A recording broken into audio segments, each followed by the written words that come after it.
What is DYSJUO? We are the home for culture-defining brands, both ours and yours. 10 Over Surf Shop is more than a retail hub and event space. We're fully stocked with expert advice and shared stories. Stories in Longboarder and Wavelength Magazine, Europe's longest-running surf mag, connecting brands to ocean enthusiasts globally. But when you need to make an impact 24 times a second, Cassette can turn the lens on your brand and reframe how your audience sees you. Reaching the real world at the UK Surf and Skate Expo to over 10,000 people. That's real-world engagement. And when digital visibility is what you need, Marwick Marketing is your brand's ticket to that front page feeling. Because you don't have to surf or skate to embrace the flow state of marketing. These are our brands. Let's talk about yours. DYSJUO, the home for culture-defining brands.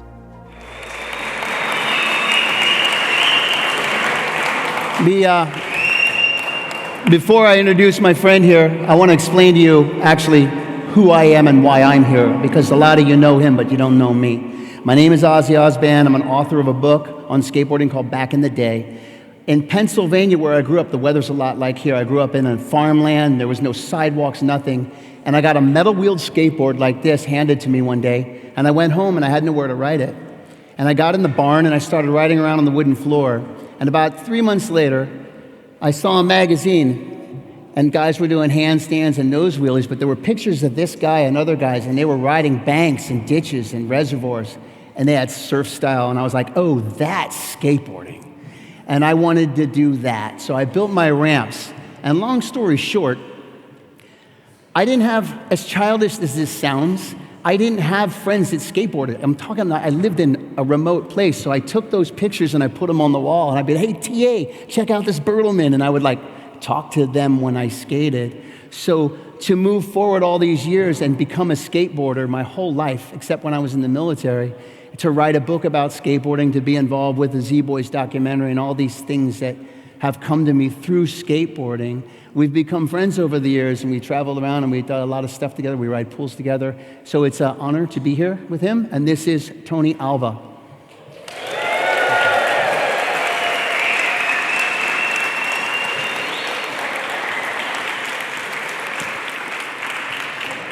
I don't even know what to say to you guys. I feel a wave of emotion right now that is so deep and so full of gratitude.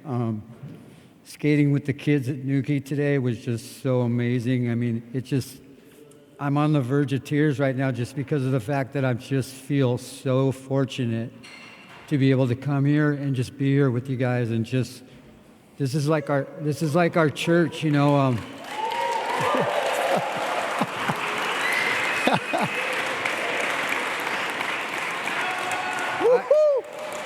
I've been a surfer and a skateboarder since I was 10 years old.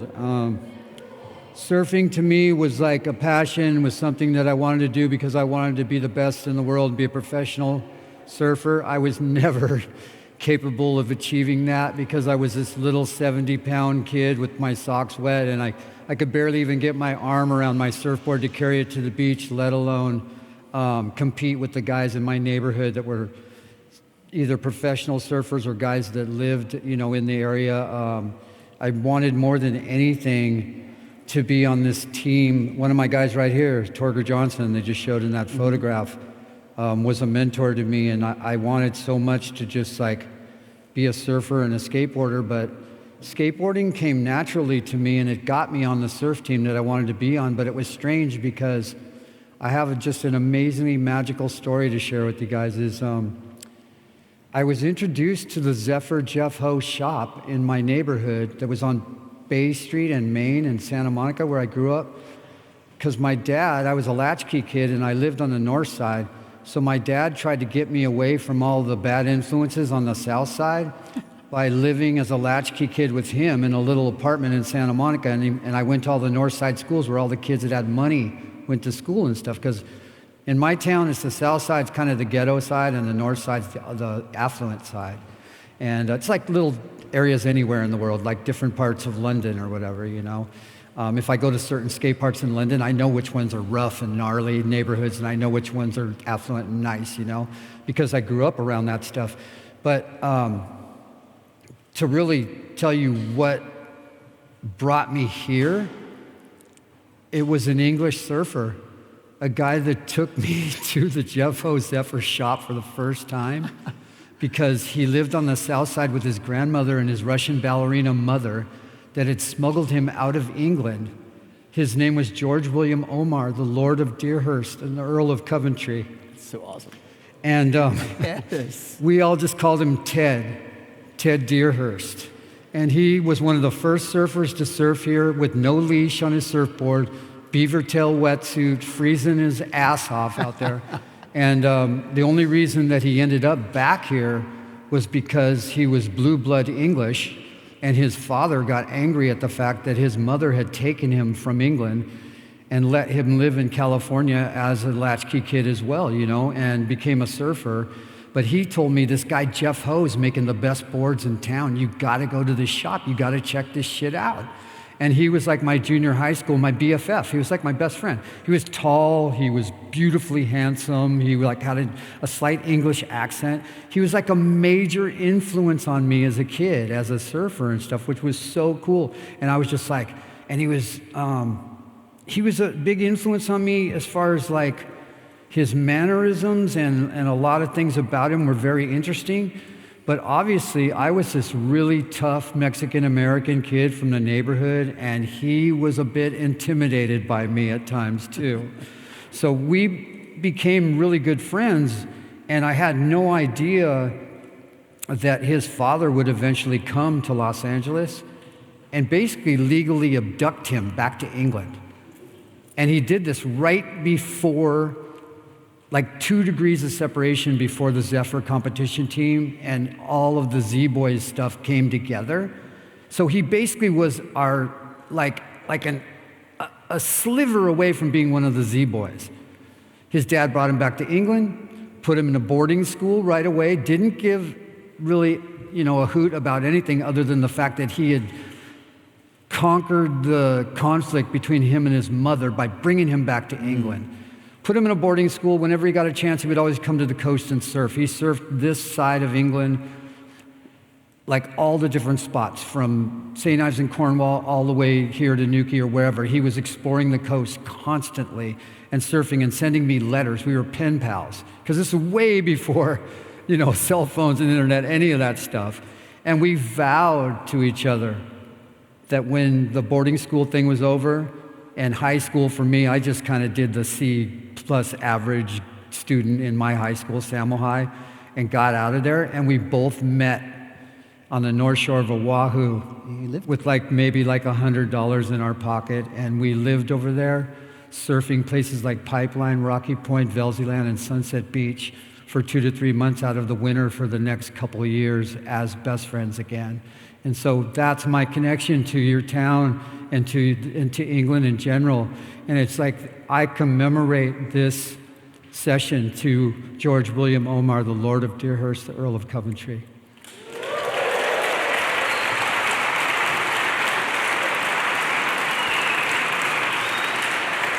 Let's talk about a little bit about Jay. So this is Jay Adams. Rest in peace, Jay. Obviously, an old friend of Tony's from way back. We're going to look at some early stuff with Jay, and then we're going to get into Zephyr and Jeff Ho's shop, and of course, Venice. Tell us some more about... one of the things about Jay, actually, is he told me that when he first rode skateboards in pools, he actually said this, I didn't like it. He had been in Hawaii, and when he came back, you guys were like, dude, you got to wear shoes when you skateboard, because Jay wouldn't wear shoes, because his feet would get all torn up, and they made him wear shoes. And he always said that Tony and those guys were way ahead of him in pools because he was in Hawaii, he wasn't skating them. And when he came back, he had really gotten into the pool scene with these guys, and that's what led him into, obviously, what we all know him for now. This is your home, right? POP Pier, which was a really hard place to get in and get the local crew to even let you surf there. It was like a gang of surfers, basically. It was more like, you know, a multi-ethnic surf gang. And if the older guys told you couldn't surf there, you could not surf there. That was just the rule. The spirit of Aloha was hard to find there. But it's okay, though. The spirit of Aloha is still hard to find in the surfing world. I hate to say. We'll discuss that a little bit longer down the line. Sometimes. I think the bottom line is that Jay was a natural talent when it came to surfing and skateboarding as well, but more of a surfer. You always said he was a great surfer. And all the guys on the Zephyr team, they took Jay under their arms literally because of the fact that he was the future, and they already knew deep down inside that he was going to be the next guy to come up from the neighborhood and represent the Dogtown area as maybe not so much a professional surfer, but the same attitude that those guys exuded when they surfed. And we used to travel to competitions as a team, and we would go to other people's surf spots and compete with them in a team format. We never had to go farther than 10 surfers, usually in a 15-person format, to beat the other teams. We were very aggressive, and we would go straight to their competitions. Afterwards, we'd invite them to a party. They would always tell us to fuck off, get out of town.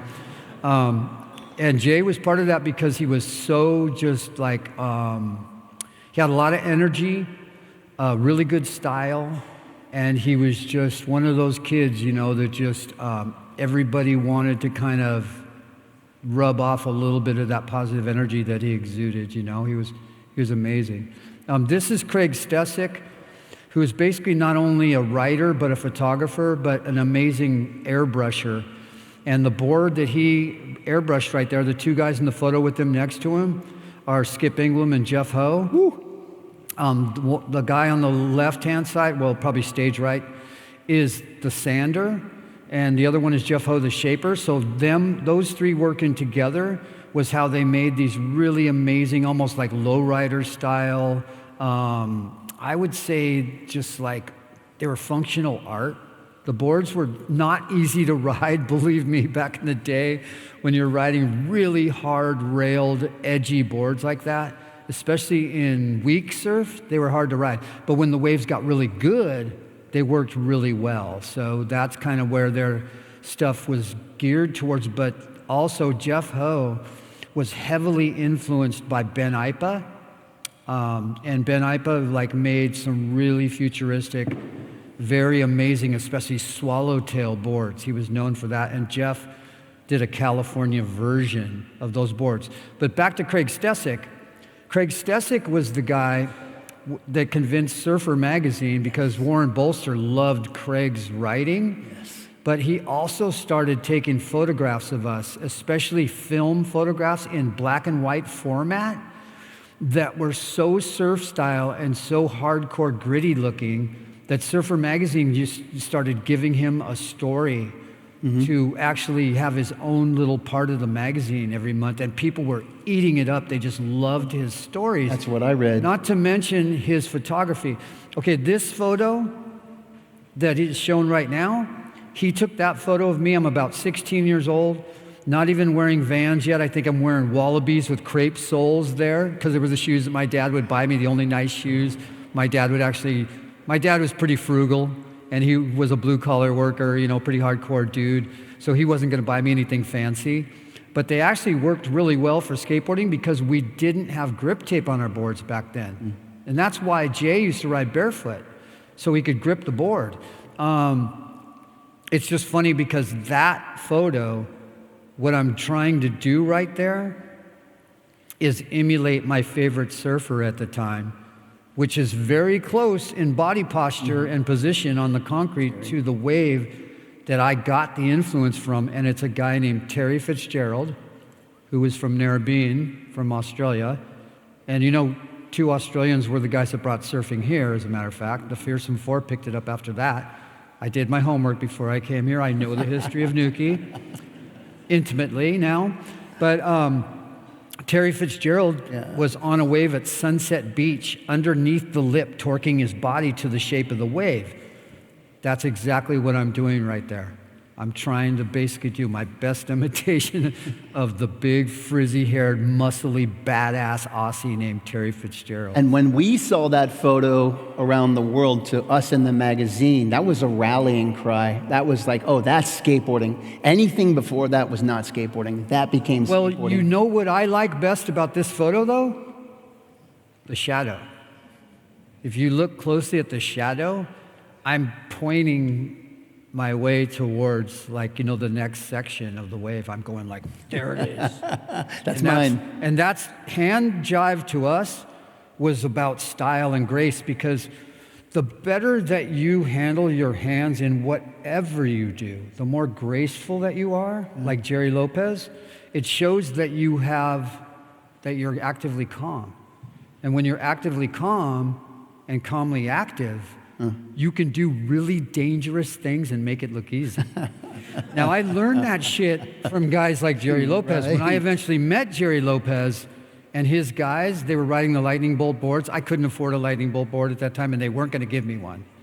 But Ted and I were just getting boards like made, you know, whatever we could get, you know, and just ride whatever we could. But we were riding pretty gunny boards, and boards that could handle. They could paddle into like a really big and juicy wave. Well, when I started surfing pipeline backside, which back then was really hard on single fin boards, we were like, and we were scrawny little kids still. Lopez and those guys would look at me, and they would just go. And if I didn't fucking go, it didn't matter whether I made the wave or not. But if I didn't paddle my ass off and get in and just go for it and take the drop, I was basically just like, you better go to the fucking beach. Because from there on out, if you didn't go when they said go, you were just completely exiled and blacklisted. They'd be like, no, you don't belong out here. Go to the fucking beach. You know, so I learned how to charge. I was just like straight up, head down, you know, scorpion style, chest up, and I would just go, and just regardless of whether I could see or not, I would just drop in. But I was aware that eventually, especially I had the ability to skate so well at that time, that surf photographers started taking some surfing photos of me too, and I would see the photos from guys like Jeff Devine and Steve Wilkings and stuff. Matter of fact, the best and first photo I ever got in the Skateboarder magazine was a double-page spread of me skating with just board shorts and like crazy Terry Fitzgerald hair, and in this spot on the Hawaii Kai side of Oahu, and it was called Wallows, and it just said the electric Tony Alva on the. I call it Big Baby Head because the lens was so wide, angle lens, that my head looked about the size of like one-third the size of my entire body. But the thing is, what I'm trying to say is that surf photographers started photographing me surfing and skateboarding. So when I realized that style is everything, it was when I saw photos, the two different sides of symbiosis between surfing and skateboarding. I was going, dude, you cannot do cockroach shit, and you got to hold your hands like a nuri of like a ballerina, you know, because like this, and not consciously telling myself that, but just taking notice and going like, style is like dancing. You have to look good, and if you don't look good, like I said earlier, sit on the beach. Get the fuck out. You know, you got to do it right. You got to do it right. And doing it right to me was something that came inherently and naturally. I didn't have to think about it much, but I knew that it was important. And you know, like when you see these photos, like this one, right, of Stacy Peralta, I mean, that is the epitome of style right there in my book, because what he's doing right there, his legs, his feet, the hand on the wall, everything about it is him doing what a guy like Larry Bertleman would do on a wave. Okay, that bank is Paul Revere Junior High School, where we grew up as kids. It's basically like the first concrete wave that we ever got to ride as kids. But it was ridden before us by guys like Davey Hilton, the late, great Torger Johnson, Danny Bearer. I mean, the list goes, I could name like all the greatest skateboarders ever before the Z Boys that skated there. And those guys were the rulers. I mean, they were like, they walked the boards like a longboard. I mean, they had kind of longboard hangover though, you know what I mean? And I was just kind of like, that's cool and everything. And I would start doing footwork on my end, but I would do a lot of switch stance stuff. you know, and I was taking it to the next level on what they were doing. But I vowed to myself when I was very young, I'm not sure who I said it to, but I said, one day I will be the king of that spot. And I forget who I said it to, but eventually Paul Revere, that was my kingdom. I pretty much ruled that spot. Nobody skated that spot better than I did. But the only reason that I learned and even knew what to do in order to become the king was that I watched guys before me that were super good, that were on the Hobie team, that were world champions way before I even realized that I could ride a skateboard. These guys were already winning contests and like touring the world as professional skateboarders. And first and foremost, my overall influence more than anybody in the entire world was Torger Johnson. Torger Johnson was the man in my book. He was my guy, and I actually got to really learn from him when I rode for Logan Ersky later, which I'm kind of jumping up quite a bit. And I had to beat him in competitions in order to win the men's overall world professional skateboard title, which was the biggest title I ever won as a 19-year-old skateboarder. And obviously after that, I had the opportunity to start my own entrepreneurial business, which is called Alva Skateboards, that I still do today.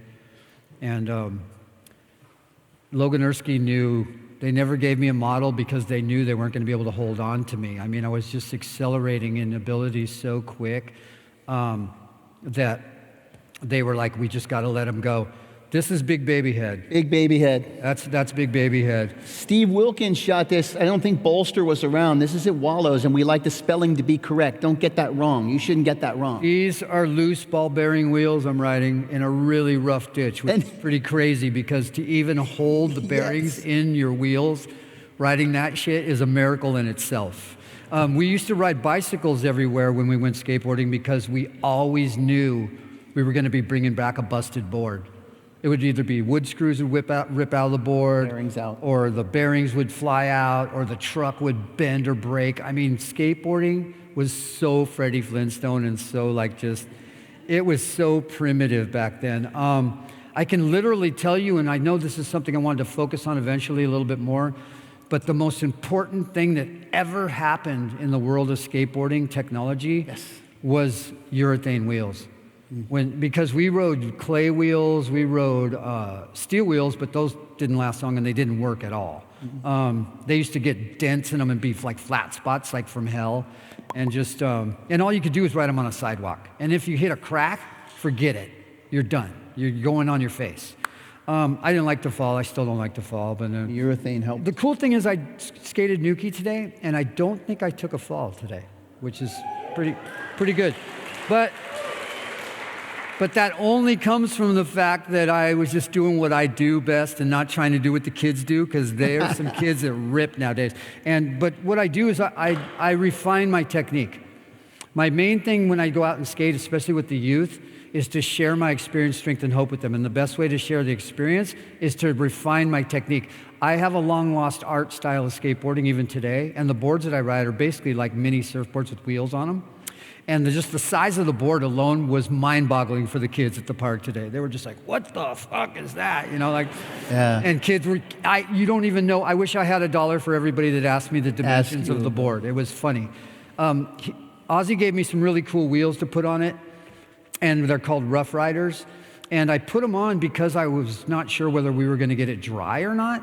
And I like to have a set of wheels that are going to handle wet as well as rough situations. So I rode those. I really didn't need them, but I did ride them and they worked well today. But the bottom line is that gear is really important to me. Urethane wheels are the magic for what we do as far as skateboarders. We would not be where we're at today in technology sense. I mean, fuck cell phones and all that other shit. I'll take urethane wheels way over my 16, my i16. Any day of the week, I'll trade it. And I make a pretty good tire. There's a lot of guys that make good tires, but you know what? I got to give props to the man, the wizard, and my favorite wheel maker in the entire world is Stacy Peralta's partner, and his name is George Powell. Whoop, whoop, whoop. He makes the best fucking wheels in the universe. They're amazing.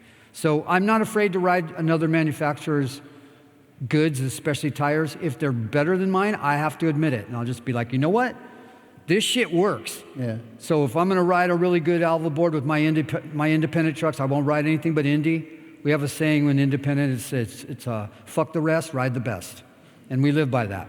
I'm just dropping some major F-bombs already. So let's talk about bunker. It's crazy. But and I usually don't do that, especially like when I was actually like, oh, thank you for being here. Like, oh.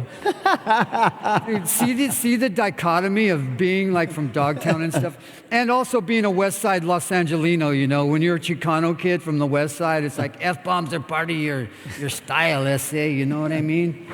But a lot of my kids, the Mexican kids I grew up with, though, really, believe it or not, were from gang neighborhoods from the East LA. And one of them I work with constantly today that's an amazing muralist, born in Boyle Heights, and his name is Robert Vargas. If you ever get a chance, check out his art and the murals he does. He travels around the world as an ambassador from East LA, and he does amazing street murals, like all over the world. Go back one photo. Yep. This is Bunker Spreckles. Tell us about him. Clark Gable's stepson, heir to the Spreckles sugar fortune. He was my next Ted Deerhurst. This guy inherited $70 million when he was 21 years old, very affluent, super hardcore, like a mixture of like Bruce Lee, Mick Jagger, and Elvis, all in one. But he could surf, as you can well see here. This is Honolulu Bay, where he's surfing right there.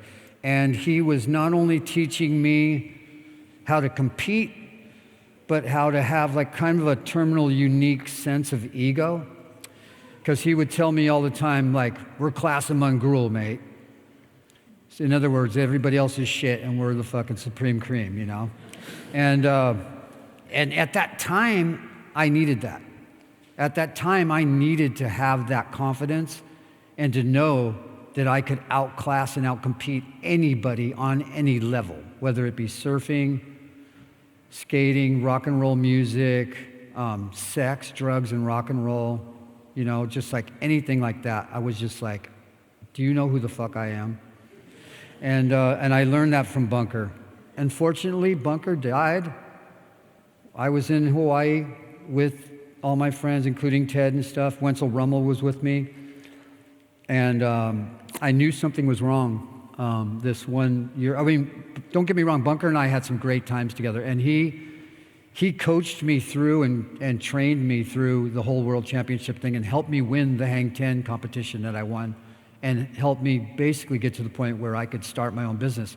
He was not there to witness me, my success, and starting my own business. He died at 27 years old from a kind of an unknown source of combination of alcohol and drugs, but he had a heroin addiction problem. There was a big influx of China white on the North Shore of Oahu at the time. Having all the money that he had, I hate to say, I think it was the money that killed him more than the drugs and all that stuff. But he was a slave to his addiction, you know, and it took him out. He was very young. So I saw him a week before in Hawaii. He gave me a pat on the back and a hug and goes, I'll see you in LA, man. No worries, you know. See you later. Have a good flight home. And I flew home, and a week later, my friend Tom Padaka called me and said, oh, your buddy Bunker OD'd and died. You know, and a bunch of people were just super harsh about it, too. You know, I think a lot of people were really jealous of him, especially like the local, the Aboriginal, you know, like anybody that was like native and kind of like the brown skin contingent of guys. He was German, he was very Aryan, he was from a very wealthy family, and there was a lot of shady shit going on back then, and I don't know exactly how he died, but I don't think it was just from an accidental overdose. That's just my hypothetical deal. Same thing with Ted. I think Ted's demise, I think hypothetically that he was assisted in his exit in the world. Ted died also at 41 years old on the North Shore of Oahu as well, just like Bunker. There's a lot of pretty hardcore shit that goes on, especially on islands and stuff like that. I'm not here to point fingers or make judgment about any of that shit, but I can just tell you, you have to watch your ass when you're around cultures like that. You know, they pretty much run the show We're just visitors, you know? And a lot of times we really have to have respect and adhere to the customs, you know, of places like that. Like if you travel as a surfer, don't go there thinking you're gonna like just drop in on the best wave of every set right off the bat, because you're gonna get yourself in trouble right off the bat. And that's what happened with Bunker, you know, his attitude, what he did, the way that he ran his life, that class among gruel thing, it really got him in a lot of trouble, if you wanna know the truth. A lot of people wanted to be around him because not only of his style and his brash personality, but the fact that he was funding the party, man. He had the money. He had the money for the bar tab and for the bags of dope and for the chicks, you know, and all that stuff. I mean, we just basically used women back then as just like, it's just like they're only good for one thing, you know? We were like super selfish, self-centered, and self-seeking.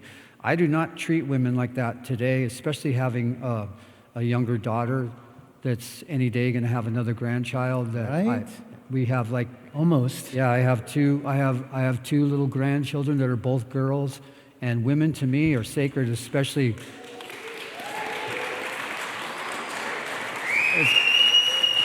Especially the fact that they're the mothers, you know, of the world. They represent that beauty, like the moon, you know, La Bella Luna. I compare women to the beauty of the moon. And the bottom line is, my mom. Everybody thinks I'm just this Mexican-American Indian kid, you know, because my skin's brown like my dad. I'm not. He's Dutch. My mom is from Amsterdam, Holland. Her name was Niltje Cornelia Agatha Bakker, and she's 100% Dutch. So the bottom line is, just so you guys know, I'm not really Mexican, I'm Dutch.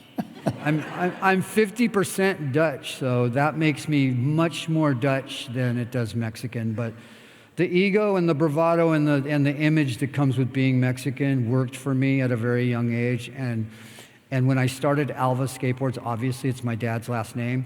And the guy that did the first DYSJUO album cover was a guy named Eric Monson. And he designed my logo. He designed the Alva logo. That is not my signature. I learned how to sign it through, you know, promotion and marketing and stuff.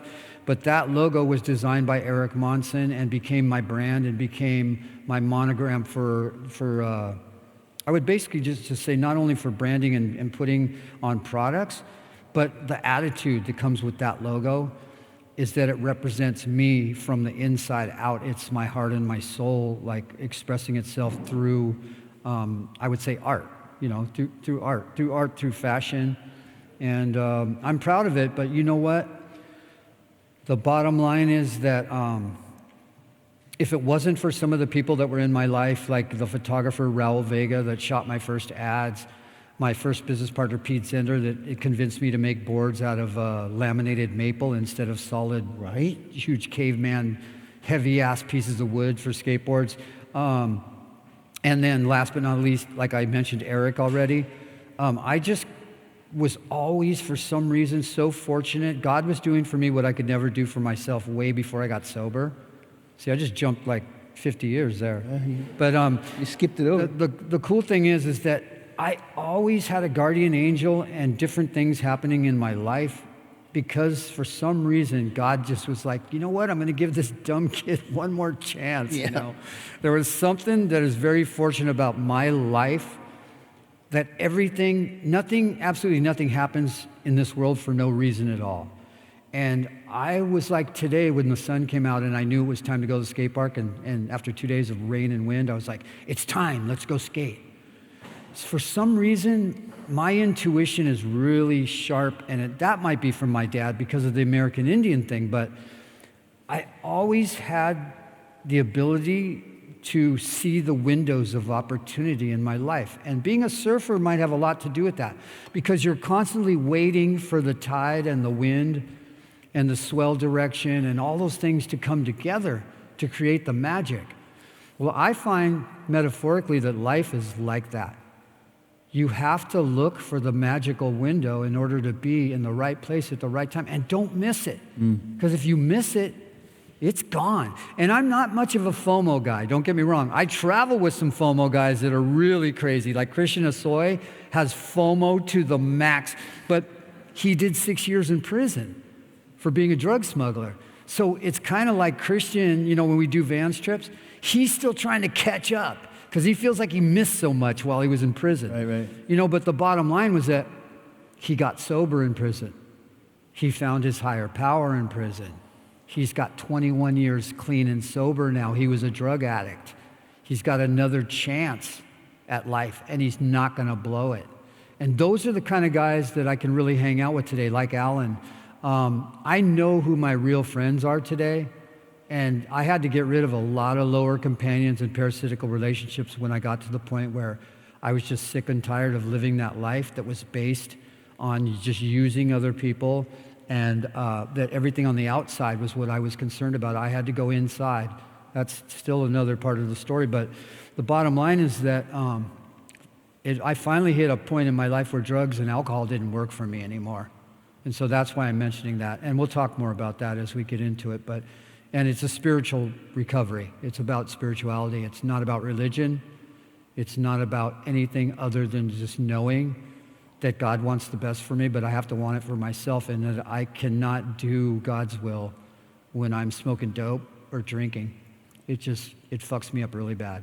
I'm a drug addict and an alcoholic, so, you know. Anyways, these are some of the boards I rode back in the day when I had a little quiver theory going. Well, you guys were only starting to ride. The one that I love is the one that I even ride still would probably be this one right here, because of the shape and the size. But not the Bennett trucks, though. The Bennett trucks, I could break those in one day. So there's some interesting shit. Jimi Hendrix was always a huge influence on my style. I've always loved him. And I still consider him to this day to be the greatest rock and roll guitarist of all time. Jimmy Page comes close, Eric Clapton comes close. I'm a huge fan of English rock and roll. Huge. They're the best. The Clash, best punk rock band ever. I don't give a fuck what anybody says about that. The reason that I like the Clash, though, is because of not so much their musicianship and not so much their political stance, but the reason that their music was so versatile is because they were influenced by so many different things, like the blues and reggae music, and it really shows. Especially my favorite record that they did was Sandinista, and I love how they cover all these different genres, but Joe Strummer still keeps it punk rock. It's really cool how he keeps it punk rock. Punk rock music, to me, when it exploded and became a synonymous part of skateboarding, I was in a punk band. It taught me how to play bass guitar. I learned by playing Jimi Hendrix songs and the late, great Ozzie Ausband songs. I was like, I'm going to learn how to play bass good enough to where I can at least fucking be in a punk band. Because my brother would not let me be in his band. His band was already way beyond. They were almost like the original Suicidal Tendencies. Mm-hmm. They were called the Ozzie Hairs, and it was my little brother. And my little brother was like, there's fucking no way you're going to be in my band, And I was like, okay, well, fuck you. I don't want to be in your band. So I started my own band. My brother is a really amazing musician. I have to give props to my little brother. He's 5 years younger than me. He can play every instrument naturally. When it comes to skateboarding, that's what I do. But when it comes to music, that's what he does. And he's a natural at it. He's really good. This is my friend Paul Constantinou. He's just an amazing dude, very stylish surfer. French, Constantinou, he's French-Canadian. Unfortunately, he's going through, I would just like everybody to say a little prayer for Paul. He's going through a transition in age where he's got a mental and a neurological problem right now with his health. But he's still alive. He's still alive. And he's still definitely a part of the Z Boys. He's in my heart. Like, what is he? He's got CTE or something? Yeah. Sure. Yeah, he's going through some dementia kind of stuff right now, which is kind of crazy. It's so trippy, like, to come here and be one of the last survivors, because half of this team, the Zephyr team, all the guys at the Dog Bowl, they're gone. They're gone. Shogo, Jay. Bobby Biniak's gone. Jay's gone. Shogo Kubo's gone. Chris Cahill, he's gone. Baby Paul. Baby Paul went early. Polar Bear's gone. It's so crazy that I didn't end up in prison or dead because I did the same shit these guys were doing. Yeah. But then again, I got to go back to that little guardian angel. For some reason, the guardian angel was there for me still, And it's just so funny. Like, these lights are bright, but they're guiding me through speaking to y'all. But the sunlight and the light of God and the spiritual energy that has always been there for me is really what guided me through the rough parts of the road, is that I followed the light.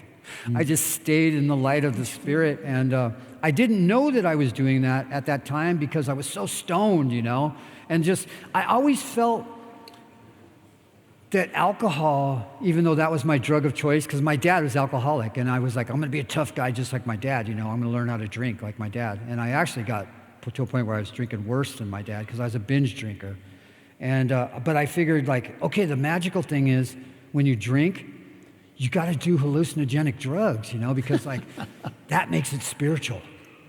So I'd be like, if I drink enough tequila and take mushrooms, maybe Krishna will be right over here and Jesus will be over here, you know, and I'll just have my bottle and I'll be in the middle of two avatars and it'll be spiritual. And I was always looking for that connection to a higher power, right? And to make it spiritual was a mixture of drugs and alcohol. It couldn't just be alcohol. But the crazy thing is, the next day I would come down and I had not had an encounter with any spiritual energy, really. It was a low-grade spiritual experience. And the next day I'd be incomprehensibly demoralized. One more time I would be completely broken, busted, in the gutter with a chick that I didn't even like, let alone want to be with. You know, and just like, and then I'd just be trying to figure out how to diss her and get rid of her, you know, and go back to just that treating women like with disdain. It was just really bad behavior. I was very selfish, self-centered, and self-seeking. But I found out later in life that that was the root of my problem. Not only my sexual behavior, but the root of my problem was that alcoholism, it kind of like feeds on that selfishness, self-centeredness, and self-seeking. So I was constantly seeking by competing with the sun for the center of the universe. I was playing God. I was playing like I was my own God, you know? But at 19 years old, you can see from these ads, I was a bit of a rock star and like a super brash kid. And I believed that the only way that I could achieve my success was to compete with the sun and to be my own God. So ego, edging God out, became my major focus in life. You know, just ego was going to bring me all of the things in the world that I really wanted and desired. It was going to bring me fame, power, money, sex again. It's funny that in our recovery, when we do, Ozzie brought this up to me the other day, is when we do a sex inventory to see if we're still fucking up and acting like an idiot. It's on page 69 in our book.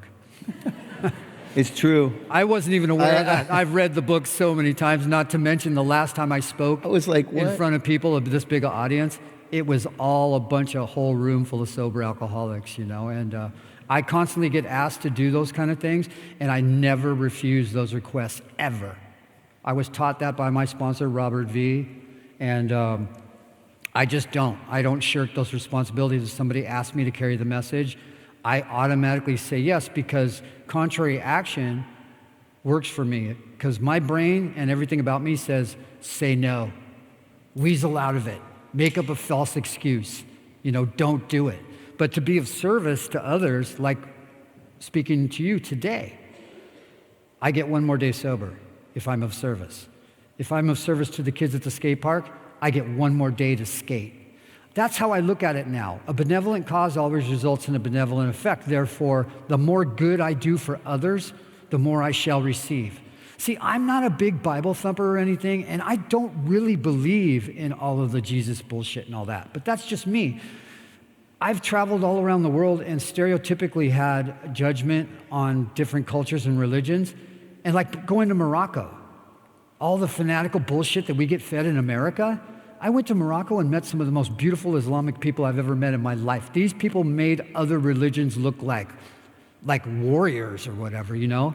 They were so beautiful and so peaceful, they completely shattered my vision of what Islam supposedly is stereotyped as. But the thing I do believe about religion, even though it's man-made, and that it's trying to get to God, that it's all going to the same place. Whether you're from Hebrew faith, Christian faith, Hare Krishna faith, or which is Hindu, it doesn't matter. It's all going to the same place. We're all just trying to get close to what we would call a higher power, close to the Father, like get back to God.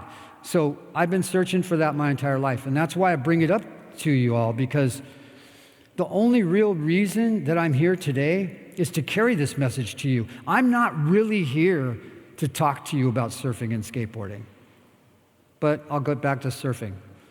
The best and bitchinest thing that ever happened to surfing, thank God for the United Kingdom, is that we got some decent wetsuits.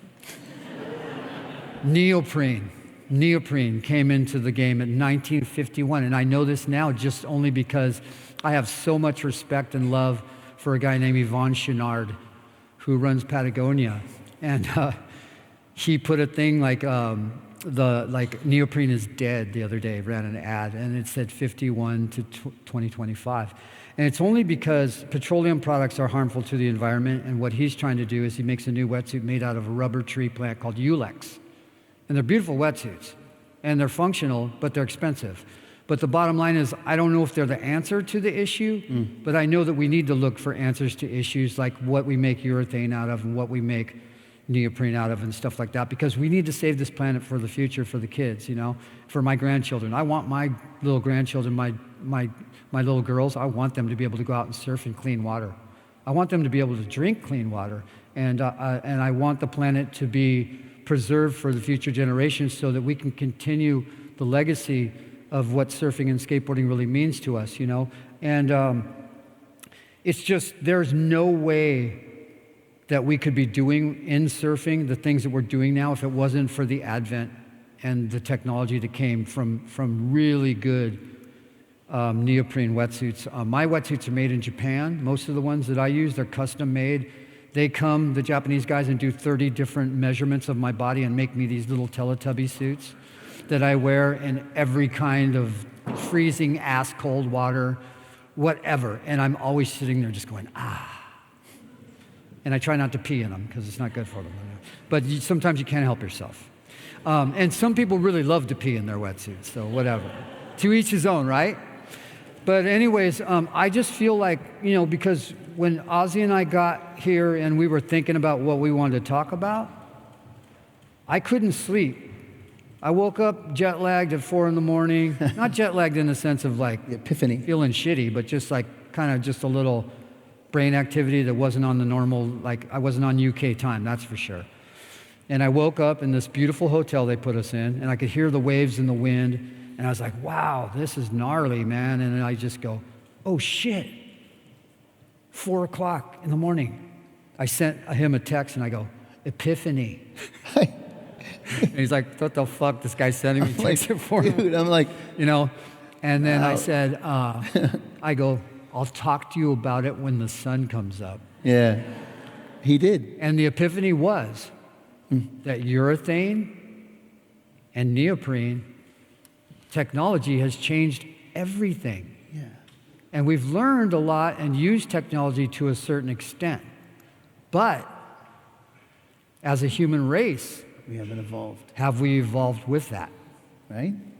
I feel there's definitely some character defects and shortcomings that we need to work on. Aloha. And I don't know, I think the main thing is, and a lot of you surfers are going to get really pissed off at me right now, but surfing has taken a lot from skateboarding, even though skateboarding was created by surfing. But I feel that skateboarders right now have evolved a little bit farther than surfers because of the fact that, Like today. number one, we taught you guys how to do an aerial and shit, man. It's like what we do, there's no such thing as a frontside indie. I'll just tell you that right now. Yes. I pretty much invented the tuck knee frontside aerial in a backyard swimming pool one day, and it's not called a frontside indie.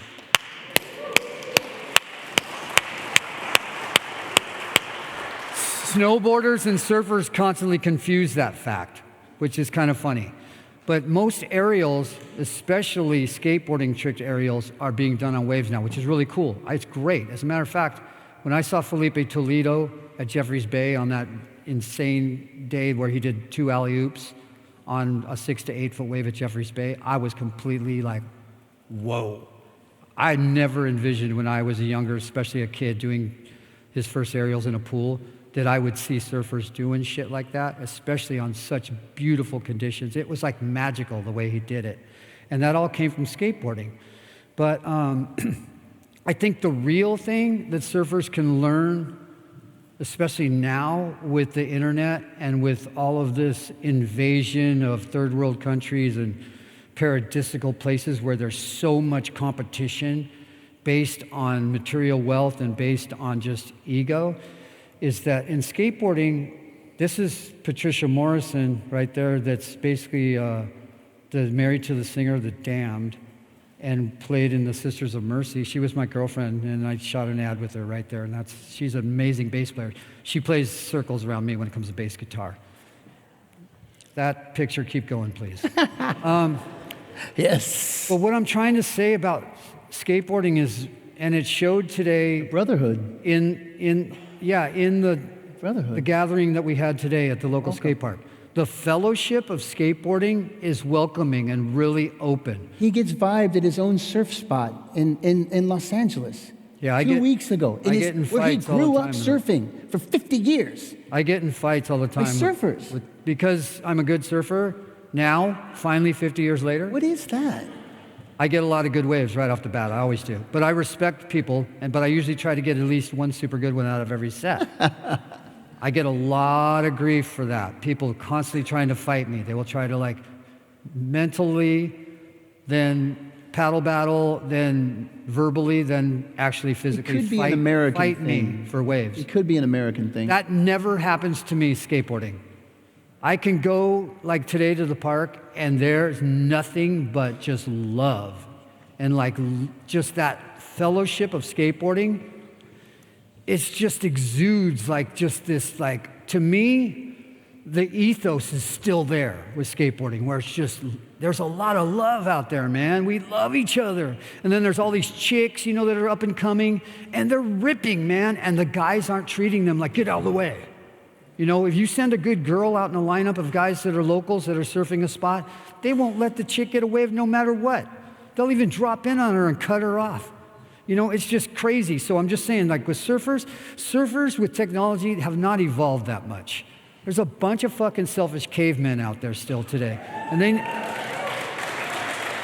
It's not their ocean. They'll say, nobody owns the ocean except get out of my ocean. It's a God thing, you know. God's the only one that can make judgment when it comes to that. We're not here to judge others. We're not here. Go back to the surfing shop real quick. Yeah, Bubba. That's a Simmons board. I ride a lot of really short, kind of plainy, skatey surfboards and stuff like that. This is Kelly Slater's personal photographer, Todd Glazer, that took that photo. That's shot by a really good photographer. And I just went off the beaten path that day and hiked into the campgrounds in Carlsbad to get that shot because I knew it was going to be for Surfer's Journal, and I didn't want a bunch of other guys in the way. But the funny thing is, I will go to the less quality wave to get away from the crowds nowadays. Because I swear, it's just like, I don't know what it is. It's almost like, and even at my age, I don't get the respect and love out in the water that I think I deserve. But you know what? I would rather go to a less crowded spot in order to get a wave than to battle other people's egos. So anyways, all I'm saying to you is please look for the spirit of aloha. Find it in your heart. And when you go out surfing and you basically are like sitting there waiting for a wave, even if all the guys around you are acting like assholes, try and have like that spirit of aloha deep down inside of your heart and rekindle it and find it and bring it back to surfing. Because the moment that comes back to surfing is when surfing will become real again. Because what was it, the Fearsome Four? Yeah. When the Fearsome Four started surfing here with no wetsuits. 3 dudes and a girl out front. At Fistral, they had the spirit of aloha in them. And that's what got them out there in the cold water with no wetsuits. And they brought surfing to Newquay, regardless of the boards that they were riding. And where did they get that? They got that from 2 Australian guys that probably saw Duke Kahanamoko bring the spirit of aloha to Australia. Okay, see, that's what we're doing, is we're trying to basically germinate and water the seeds of love. But you're not going to get the flowers. You're not going to get the fruit if you consistently try to be the guy out there and try to ego battle everybody. It's not, every session is not it's not a contest. It doesn't matter who the best guy is out there. It's like, I don't know. I mean, this is me surfing by myself early in the morning. There's who I have to compete with is the bird. pelican. But that's also a board that I designed myself. That's a Simmons board and stuff like that. But what I'm saying about surfing is don't lose track of the reason why surfing was brought to places like England and all that, because Duke Kahanamoku wanted to share something with you that he loved. And he was an Olympic swimmer. He was an amazing dude. He was treated like shit in some countries because he had black skin. I mean, regardless of that fact, he still continued to carry the spirit of Aloha with him through teaching and showing people how to surf. I mean, how beautiful is that, you know? So the last thing we want to do is lose track of the fact that surfing is about love. It really is. And with skateboarding and surfing lately, I just see so many beautiful girls that are out there doing it. It is crazy cool to see how many chicks are just ripping lately. Ripping. And Ripping. if you come in, no matter how good you are, and you skate with my girls that I love, you know, like Bryce Wetstein and Lizzie Armanto and Rubes. I could just name all the girls. I was the first sponsor for Kara Beth Burnside, first little grommy chick that used to go in and skate against the men's contests and actually do really well. She had the first shoe model with Vans, signature shoe model. She's a badass, Kara Beth Burnside, the queen. And you know, the crazy thing is, girls nowadays are the fastest growing demographic in the world when it comes to between the age, I think, of, what is it, like 10 and 28? They're the fastest growing demographic in the skateboard industry right now. So to make shoes for skateboarding, to make boards for girls to skateboard on, all that stuff, not only is it profitable, but it just makes sense. Chicks need their own gear, you know? They need to like feel feminine still when they're doing this stuff and not go out there and try to compete with the guys. They should not have to compete with the guys. They should just be able to do what they do and do it the way that they do it and make it look beautiful the way that women do when they dance. Because I feel like surfing and skateboarding is just an extension of the dance. It really is. It's just us dancing on concrete or dancing on water. And the good thing about skateboarding is it's a fixed medium. So you can practice something in PMP, practice makes permanent. You can keep on doing it. You'll never be perfect at it. Whoever tells you practice makes perfect is full of shit because it doesn't really work that way. A jazz musician told me one time, especially when it comes to playing bass, he was like, hey kid, practice makes permanent. And I was like, looked at him like, what are you trying to tell me? And it's just basically you're never gonna do anything perfect, especially music. I made a few mistakes one time playing with my band when we were opening for Ben Harper. And Ben comes up to me after the gig. I don't know if you know who Ben is, but he's an amazing musician and he's a saintly dude. But he goes, what'd you think? How was the gig and stuff? And I go, oh, it was good. I go, but I made a few mistakes, you know? And he looks at me and goes, mistakes? And I go, yeah, you know, a couple clunkers, a couple weird notes or whatever. And he goes, there's no such thing. He goes, those are the magical moments. He goes, it might not ever happen like that again. So those are the little things I came to share with you guys about perfection, you know, and about ego and stuff like that. I mean, like, their ego is not my amigo at this point in my life. It just, it doesn't work for me at all. It really just takes me back to selfish, self-centered, and self-seeking, which when I start acting like that and I feel like I'm running things on self-will and ego, it makes me feel uncomfortable. So what's my answer to that uncomfortability? Buy me a drink. Yeah, buy me a drink. I'm a rock star. Don't you know who I am? I deserve free drinks at the bar. Oh, I don't just drink one. Buy me a shot with the drink. 3 a.m, the bar's closing. Who's the one guy that's ordering another double, you know, before the bar closes? This guy, the self-centered, the selfish one. That's why I don't take a drink no matter what. If my dog dies, I don't drink. If I win the lottery, I don't drink. Because I'm telling you, I will drink no matter what. If I make an excuse up to take a drink, I will. And once I take a drink, where's the drug dealer? Where's the lower companion, preferably female? I'm hopelessly heterosexual, so I'm usually looking for chicks. Where's that lower companion that I can shack up with and that likes to do cocaine until 6 a.m, and then go to the liquor store in the morning, the bottle shop, and get another bottle? You know, that's the kind of shit I avoid that like the plague, like if it was as if it was like a terminal, like, and it is a terminal disease. If you want to know the truth, alcoholism wants me dead. Alcohol, cunning, baffling, and powerful. It wants me fucking dead. But one day at a time, September 20th of this month, if I do the right deal and keep coming and hanging out with people like you, I will be celebrating 19 years on September 20th, 2006. You want to do a Q&A? You want to do some questions and answers? Yeah. This is our last photo. I'm hogging up all the time, so Ozzie's not going to get time to say jack shit. I'm fine. He's cut off. I'm fine. He's cut off. This was 2 days before I came to y'all in England. Yes. And I figured I might as well go out and skate one of my favorite bowls. And it's a beautiful day. You can see the ocean in the background. And I wore those same trousers today skating with everybody at Newquay. So they're good kind of karma. They're my dance fit, my outfit, my gear. I didn't bring that board with me. I just used it for that photo session. Jim Cassimus shot this photo. We call him King James. He's been shooting skateboard photography for 50 years. Yeah, it's a special photo because it's just what I do when I know I'm going to go somewhere special and I need to be fit. And my fitness is not just about physical. My fitness is geared towards my conscious contact with God. And I learned this from Paramahansa Yogananda as he says, "Thou art omnipresent. Thou art in all thy children. Manifest thy healing spirit in our body, minds, and souls."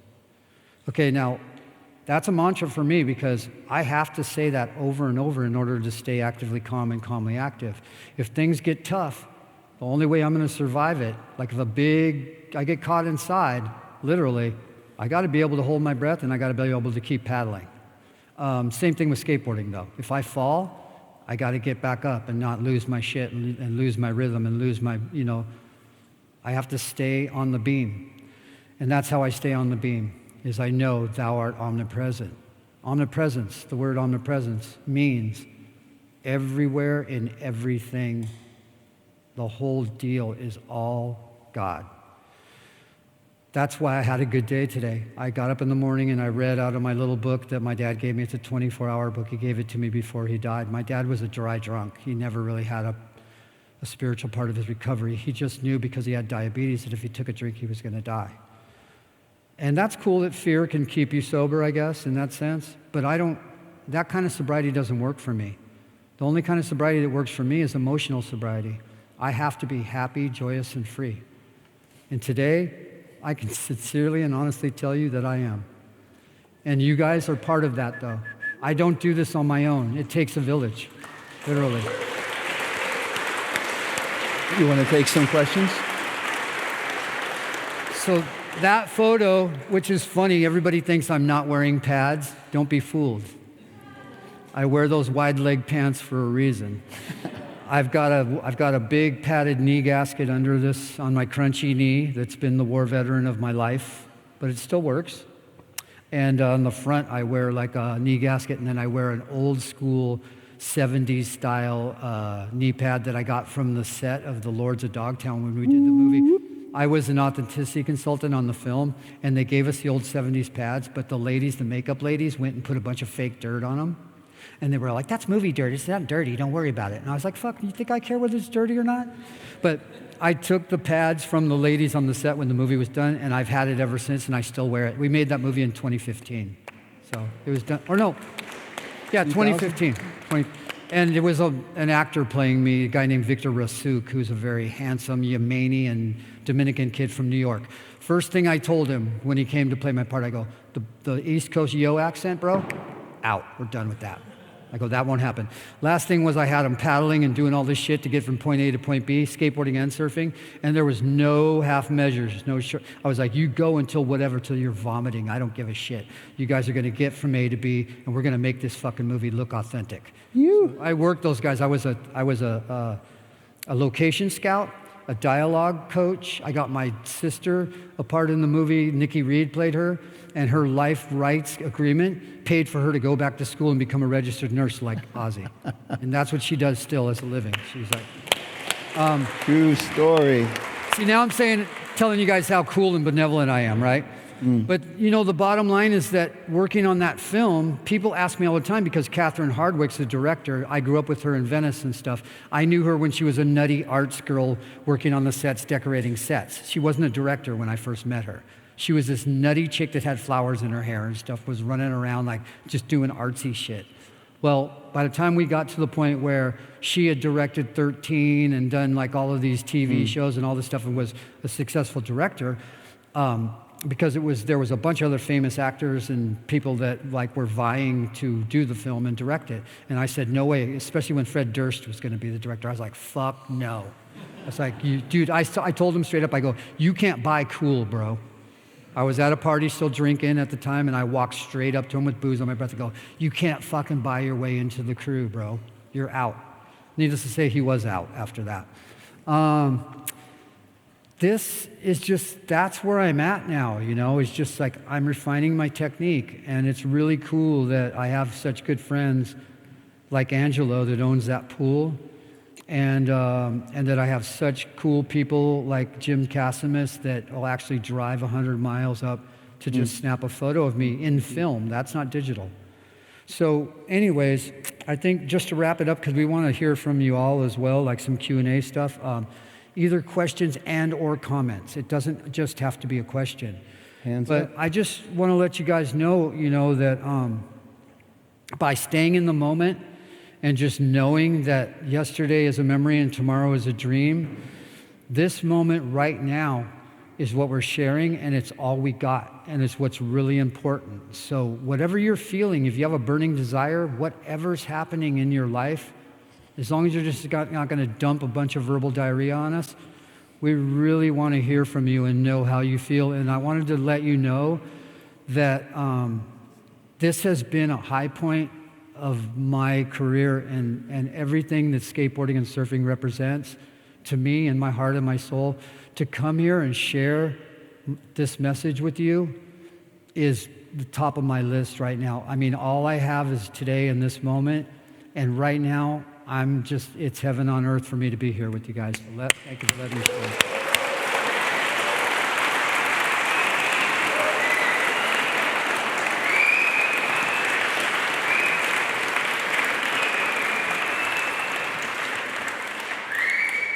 Did you raise your hand all the way in the back?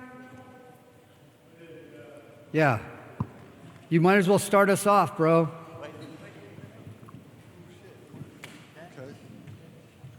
I learned something about you tonight, Tone. I always thought your signature on your deck was your genuine signature.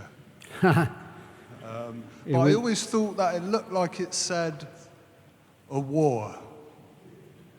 Fortunately, it does not say a war. I wondered if the fact that it looked like a war was because of your hardcore approach to things, and that you thought that would be pretty badass. Well, also because it came in a flame color, which I think you could associate with that. But like I said, it was designed by an amazingly good like basically an art director, a guy that did stuff similar to Photoshop way before computers, and there's a guy named Eric Monson. Yes. And they actually hired him to do Devo's first album cover with the Gino Vanelli golf ball guy on the front, because he could actually do Photoshop stuff by hand before there was computers and stuff. So but it's funny that you say the A-war stuff, because I get that shit all the time, especially through the internet. And you know what I do? I hate to say I ignore it, and I move on, because to me it shows basically that they don't really know my story and the history, because anybody that knows that logo, and I'm not trying to diss you or give you a hard time about it, I'm just saying it says fucking Alva on it. See, there's still a little bit of that 19-year-old left over, huh? Question right here in front. Yes, sir. Wait up.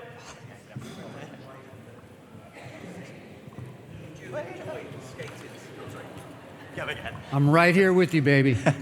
I'm just saying, the wideboard that you were using today was so Yes. much wider. Would you have enjoyed skating back in the 70s with a wide board rather than it sort of transitioning you know what? too wide? If you want to know the truth, I rode that board today because I thought that where they were having the contest, where the kids were riding, was kind of big, and it was a situation where I was going to need that board. I didn't get to ride that today. So I brought that board to ride in that situation. Instead, I was there to support the kids while they were doing their competition. What I did was, because that was such a wide board with the new tires on it, is I started out in the street course going through the scooters and all of the little kids that were totally getting in the way. Somebody thought I was definitely going to hit one of those kids. I did not hit one of those kids, and I was going fast and smooth. Once I got through a couple precarious runs on that board, I knew, I was like, this fucking board's going to work. Just go with the flow. You know, just have fun. The main thing is, and I told Lucia this when I was coming on this trip, I go, I gotta not take myself so seriously, man. There's no anxiety over this. Like, just have fun. So I have to remind myself, just have fun. Because if I don't remind myself to just have fun, I'm gonna fuck shit up, man. Because that's what I do. I'm a chaos creator if I don't stay in that moment of just take it easy. Dude, you got nothing to prove. And especially to this guy, I got nothing to prove to myself. So why would I go out and try to bully kids and don't get me wrong, if some kids do stupid shit in front of me, I fucking run them over. And then they learn the hard way, because I had this kid just lately come from a side current, because we have a flow when we skate. And it's usually like this or like this. It's not like this. And this kid came like this. And I just went, and he hit the ground, and he hit the concrete hard, and he started crying and all that. So I gave him a hug, and everything was cool, and his mom came over, and it was all cool. But I've had kids that happened with, and the dad would come in the fucking park and want to fist fight me. He'd be like, what are you doing to the kid? You're like, you know, and trying to tell me you're a fucking asshole and this and that. I go, I'm a fucking asshole? I go, you don't even skateboard, and your kid runs into me, and you're going to come out here and tell me you want to fist fight me? I go, who's the asshole? You know, so I hate to say it, but verbally, it always starts with a verbal confrontation, you know. And I told the girls up in the green room, and so I don't want to go against what I told them, but I told them, I said, don't give people power that they don't have when they fuck with you. So I've learned really now, don't battle people, even as verbally, because the moment you tell them to fuck off, they've got a muscle to flex. So the best thing is just disconnect and just be like, okay, yeah, you're right. And just pick up my fucking board and walk away and take another run somewhere else. You know what I'm saying? But intuitively, I know how to handle situations that I didn't know how to handle when I was drinking and using drugs. Because that always went right back to chaos, because I fed off of chaos. My ego told me, do you know who the fuck I think I am? Once you're fucking with me, I'm gonna fuck with you right back. See, as I've gotten sober and my perception has shifted, which I call a spiritual awakening, that's all a spiritual awakening is. Your perception shifts from what you were like before. Okay, because we always do when we go to talk to other people that are trying to stay sober, the format is what it was like, what happened, what it's like now. Okay, usually you get to the end of the conversation, and what it's like now is that my perception shifted. I don't see things the way I did when I was that 19-year-old kid on drugs and alcohol. I have a sense of wisdom, intuitive wisdom, which I'm making wise decisions today. Therefore, based on my perception shifting spiritual awakening, I'm not that guy anymore. What you're seeing here is what God really always wanted me to be, but I could not be that person with any mood-altering substance in my system. If it's anything from the neck up, I'm fucked. I mean, he had a shoulder operation, no painkillers. 17 years sober, no pharmaceutical opiates. We don't do or use that shit. That's Western bullshit, man, to get through the pain like that. Whatever we got to do to get through it, you know. I had a triple hernia operation a couple years ago. I call it ding repair. I had some ding repair done. Little protruding area, one thing, couple other ones. It was like a pyramid and my guy that did the operation, they have to shave you a little bit. See, a little TMI now, huh? But I brought him a thing of sex wax. His name was Dr. Cole. And instead of Dr. Cole, I wrote Dr. Cool on the sex wax. And I gave him the wax. And I go, next time, no razor, bro. Just use the wax. And and it was so funny, because when I gave it to him, he really thought I was fucking, it was pretty funny. So he put it on his desk and all that. But he goes to me straight up. He goes, I can give you some stuff, you know, other than drugs, but it's going to be hard to sleep with them. So he gave me these little grenades with painkiller and just numbed the area enough to where I could sleep at night and stuff. But really, the main thing was, he goes, dude, don't go out and fuck up my work. And I go, what do you mean? He goes, don't try and go out and surf and shit yet, dude, because you'll pop the stitches or whatever. He goes, don't do it. So the crazy thing was, back in the day, I would have self-willed it and definitely ripped out the stitches or done whatever. But what I ended up doing was I rode a little teeny board made by Tyler Warren, and I just, with no fins, I rode it prone for like weeks before the doctor told me it was okay to stand up. And then finally one day he goes, oh, you healed up pretty good. You're looking good. He goes, go ahead and stand up. So I went out one day and I rode a couple prone again. And then out of like nowhere, this beautiful little right came at the beach break where I grew up surfing. And matter of fact, that beach break, a guy named Glenn Henning that started Surf Rider Foundation, he pushed me into my first wave there in 1967. So I went back there to my spawning grounds, and all of a sudden, I jumped up and just stood up on this wave that was like the perfect first wave to just stand up again. And see, that's the thing, is like, if I wasn't sober at the time, if I didn't have that clarity, I wouldn't have known better to wait for that moment. I would have went out and fucked things up and ripped the stitches out or whatever, and ended up having to get another operation. Therefore, I would be like locked into this thing of like pity party, It only takes one person to have that kind of party. So I would go right back to like, I can't surf, I can't skate, I can't do anything. Life sucks. This sucks. There is no God. Because when I go through things like that, I have to remember that God is doing for me what I could never do for myself. But if I start cursing and get angry at my higher power, all it's going to do is come back like a boomerang and just hit me in the back of the head. You throw that kind of shit out there, and that's not faith. That's negative what we call stinking thinking. And as soon as the stinking thinking gets into my head, I'm going to get whacked in the fucking head by reality. Because reality is just going to go, dude, you're not that guy. You're flesh and blood like everybody else. Listen to what the doctor says. My knee thing, when I had a knee injury, physical therapy, I had to listen to the therapist tell me what to do, bite the bullet, and do it every day. Okay, today, I wake up in the morning and I pray on my knees, the third step prayer. I offer myself to thee, build with me, do with me as thou wilt. Relieve me of the bondage of self that I may better do thy will. Woo! Ego smashed. Start over. So those are the things I have to do. But then what do? I do yoga, bro. Because that old 68-year-old body, if you want to surf, baby, you better do some fucking yoga or something that works. So I do that. Then I sit in a chair just like him. And I just don't say shit. I breathe and I just go, whew, and I just listen to my own breath and I just give thanks for one more day, because praying is talking to God, meditation is listening.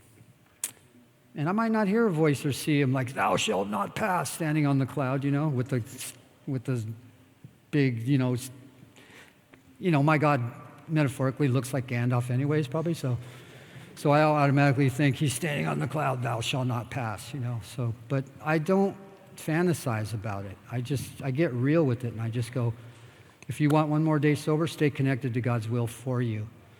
And I can honestly tell you that's what I'm doing today. That's what's happening right now, as a matter of fact. Blue and white hat over there that looks like Jay Mascis from Dinosaur Jr.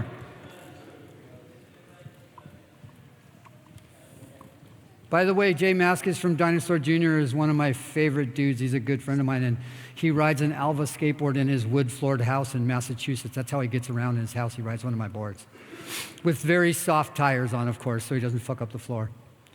And Ozzie's from Pennsylvania, as a matter of fact. He's from out that area. So Jay Mascis was always a really big influence on us. He's a super, super soulful, amazing musician. What's up, sweetie? How old were you when you first started to skate? I was 10 years old when I got the Freddie Flintstone board and got serious about it. But within 6 years, I was a professional skateboarder. At 16, they actually let me be a professional skateboarder. I could have been beforehand, but they didn't want to share the money with me because they were afraid of guys like Stacy Peralta and I that we were going to take the money and basically win all the shit. So they made up some silly rule that said that you can't be a professional skateboarder and get paid until you're 16 years old. So the day after I turned 16, I went after them. And 3 years later, I had Guinness Books of World Records. I had starred in a movie with Leif Garrett, got paid for that. I started Alva Skateboards at 19 years old, and then eventually won the men's overall world professional skateboard title. And my teammate, the lady that was on my team at the same time, Laura Thornhill, she's the queen of skateboarding in my world. She won the women's title. Our team won both the men's and the women's grand titles, the overall titles, which is 5 different events. You have to place in the top 3 or top 5 at the least in order to win the overall. It's like doing a skateboarding decathlon. And there's never been another contest like that ever since. And so that's my main claim to fame when it comes to competition, is that I'm the men's overall world professional skateboard champion. We have a couple minutes left, 5 minutes left, so a couple more questions for Tony. You know what, if you guys want to go a little longer, we can go an extra 5 minutes too, though, because I've just basically babbling and taking up all the airspace. Right here, green.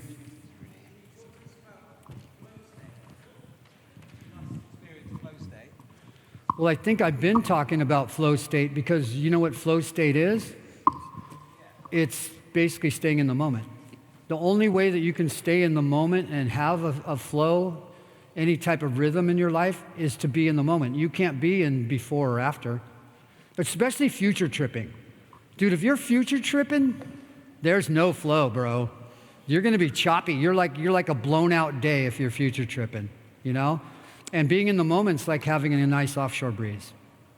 Either that or glassy, because metaphorically, when it's glassy, you know how it's always so calm when you're just sitting there and it's just like, that's flow state. And what is flow state to you? That's a better question. What's that? Skating? Skating would be my flow state. Oh, wow, that's cool. Well, you know what the flow state is for me in skateboarding? Figure 8. Because we call that endless. Basically, Stacy nicknamed it, we called it in the pool, it was called forevers. Because it's infinity. The number 8 represents infinity. So when you're doing figure 8s, you better be in the flow state, baby, or you ain't gonna be able to go forever. You get cut off real quick. Stussy. Age. Sorry. 68 on September 2nd, dude. Exactly.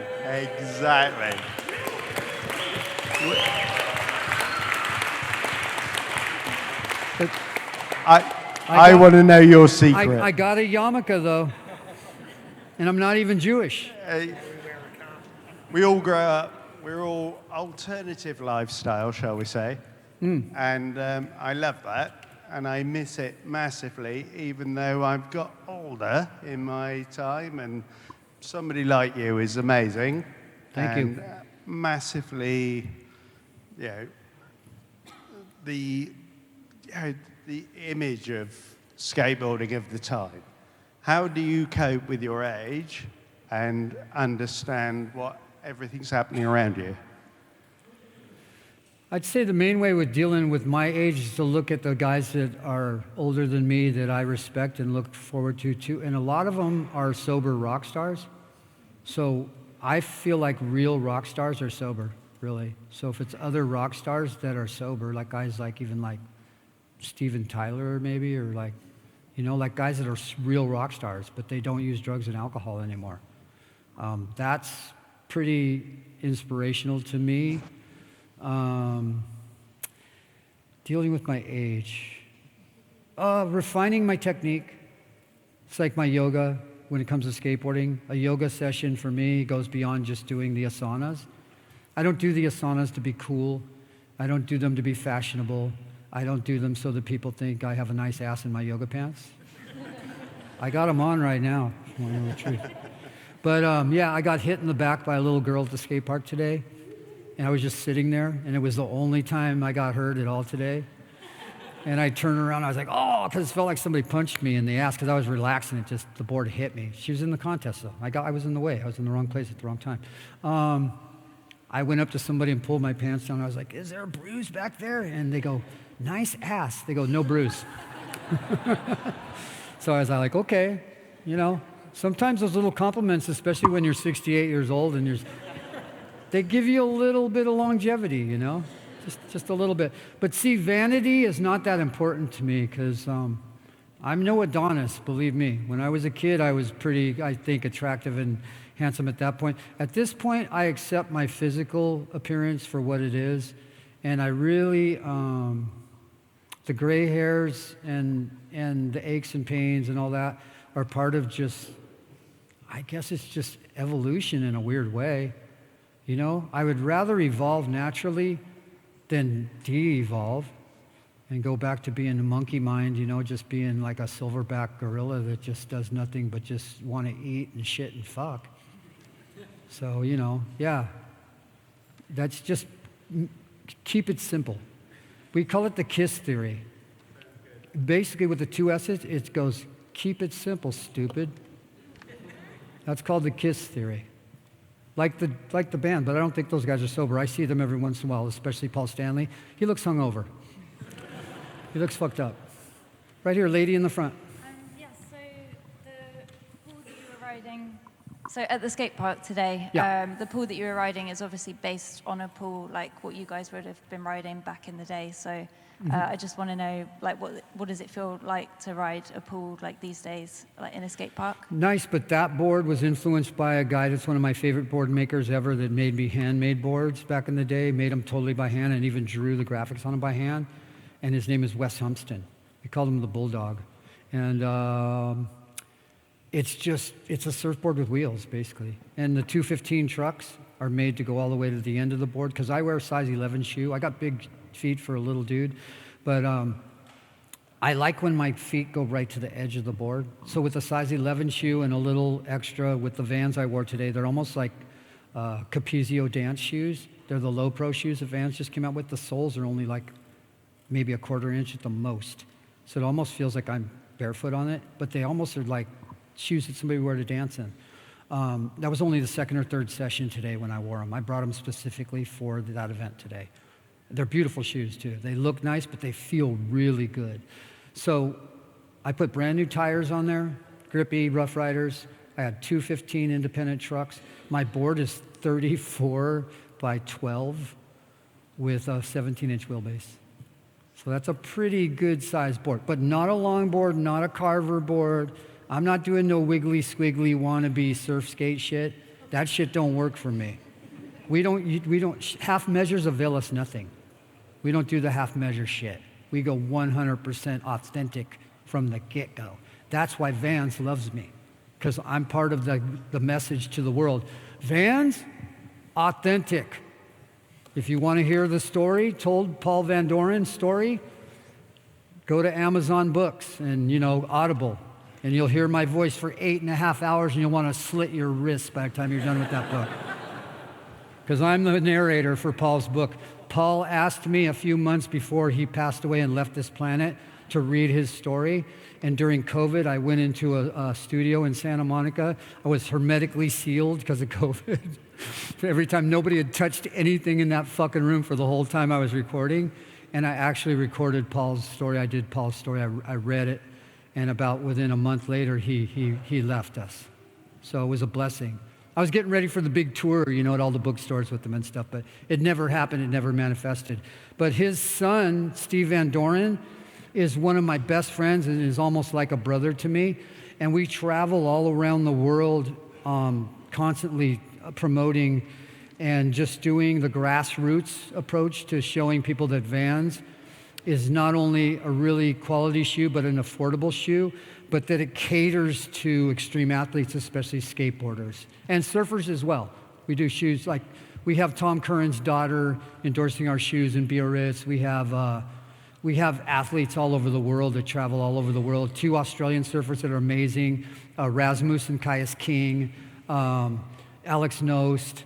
I could just go on forever. We have an amazing team, Lizzie Armanto, who's my favorite girl skater from the west side of Santa Monica. She rides for Tony Hawk's team. She's the only girl that's ever done a complete loop on a skateboard, unassisted, just her and the board. There's some amazing talent out there, and a lot of them ride for Vans. I've always felt like companies that try to buy the skateboarding street cred and all of that shit are a detriment to skateboarding. That's just my opinion. But there's a lot of kids that are sponsored by big companies like Nike and stuff. But I basically think those kind of companies, they need us much more than we need them. And just similar to the Olympics, we don't need the Olympics, they need us.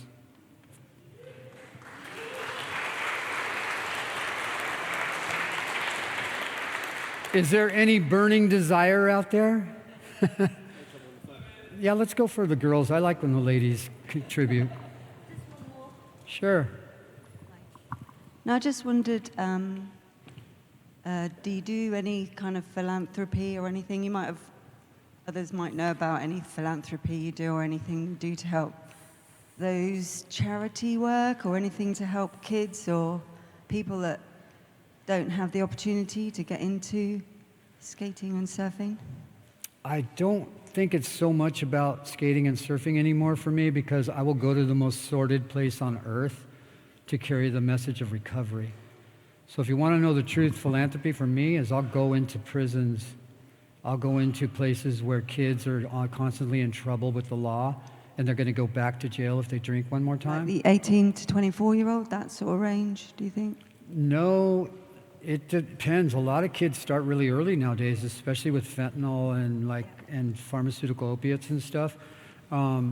It's really not about just because I'm an alcoholic that I don't know about recovery in a sense of like why people get loaded and stuff.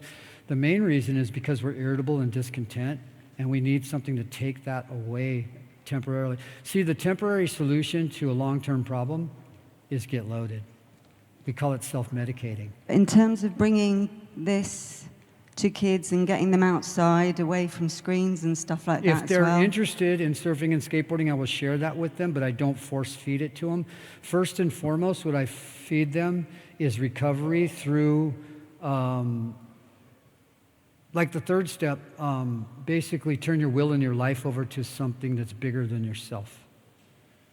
Because God's the only one that's going to save our dumb asses, especially when we're loaded. And when we hit a bottom, that's my philanthropy, is that I'm a 12-stepper. The 12-step says, having had a spiritual awakening, carry the message to others that are suffering. That's God's work. Therefore, that's philanthropy at its finest. Okay, so That's just my opinion. maybe talking about kids who are this big, giving them something, aspiring to be Well, good. you know what you do with little kids like that because they're so malleable? You just give them a board. You don't tell them what to do. Little kids don't listen, especially if you're their father or something, or, you know, they're not going to listen to dad. But if I give them a board and my actions are speaking louder than any words I could ever say, if I paddle out and catch a beautiful wave all the way to the beach and they catch their first wave and they're like, I want that. And you're like, okay, you want that, right? And they're like, yeah. And you're like, are you willing to do what I did to get it? And they might not understand that at that point. But when you ask them that question, and if they're willing, if the willingness is there and they say, yeah, I'm willing to do what you did to get it, I'll be like, okay, cool, you're on the path. But the bottom line is that you can't give somebody something you don't have. So you've got to have it here in your heart and your soul first in order to give it.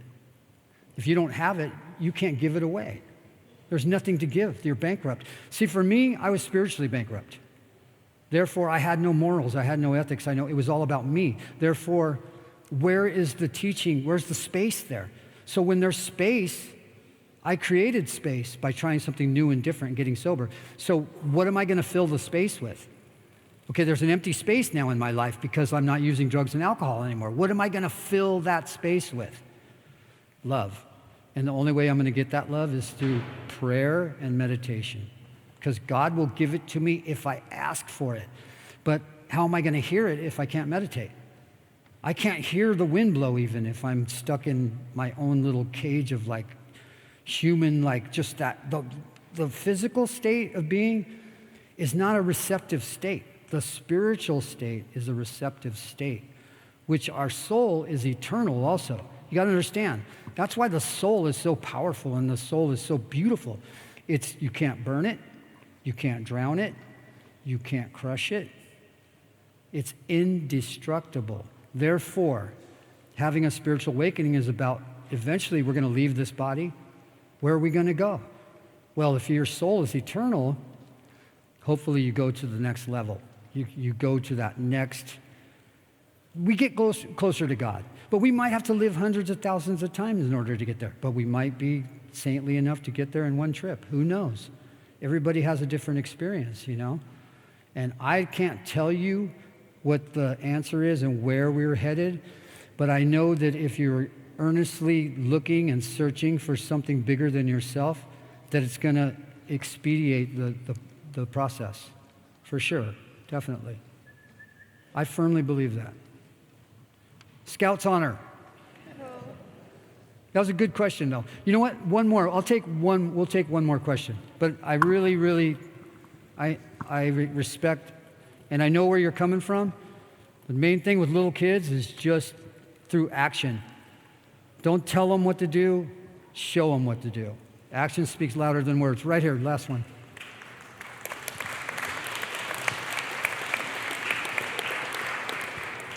If I'm lecturing you guys, just tell me to fuck off and shut up.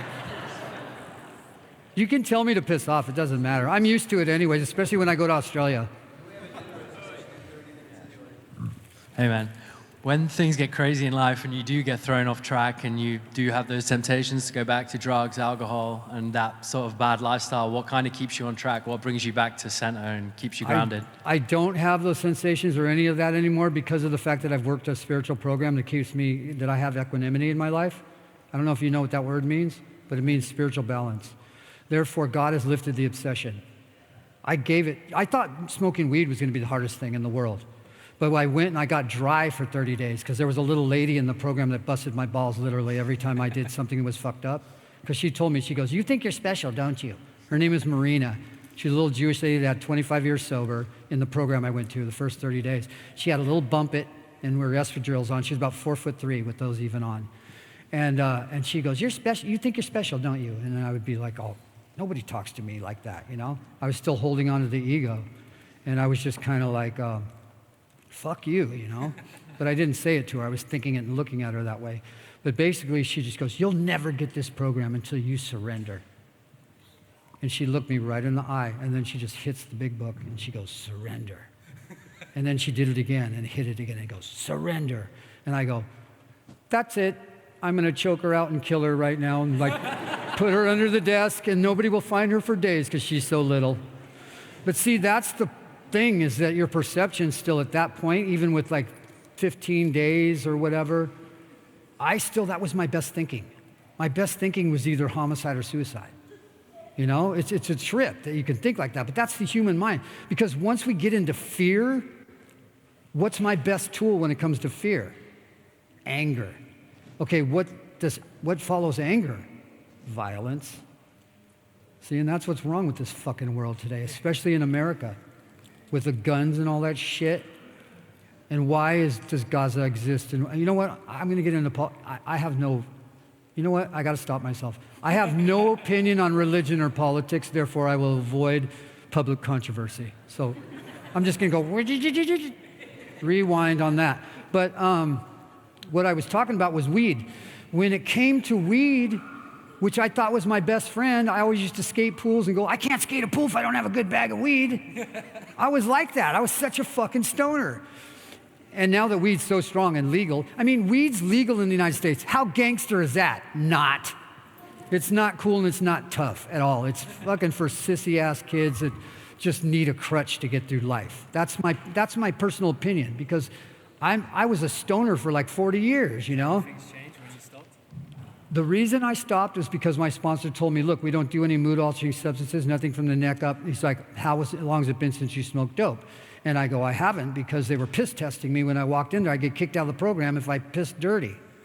Because I was surfing in the morning and coming there, terminally unique. I didn't want to live there with the kids. I was an outpatient. Long story short, when Robert, we held hands, lit a candle, did the 5th step prayer, and gave the weed thing to God, it was lifted. The obsession was lifted. Just gone.